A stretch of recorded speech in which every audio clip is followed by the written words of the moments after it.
Halo Lur, ketemu lagi bersama channel kami. Hari ini kita akan menonton video iklan Thailand paling ngeselin. Jangan lupa tertawa ya, sebelum tertawa itu dilarang. Selamat menyaksikan.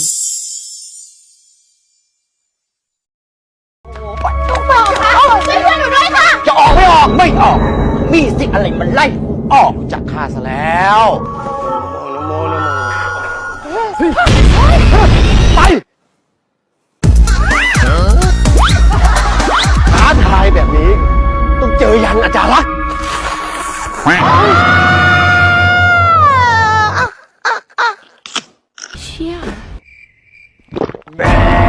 เจอไม้ตายได้น้ำมนต์นะ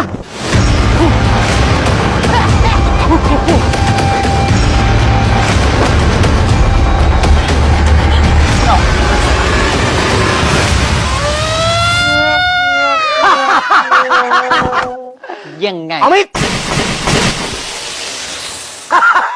ยังไง ก็ไม่ออก ก็ต้องออกสิจ๊ะ เพราะพวกหล่อนไม่ได้ใช้มินิโซดินสอฝังสีคิ้วและอายไลเนอร์ สวยครบจบแพ็คเดียวเพียง3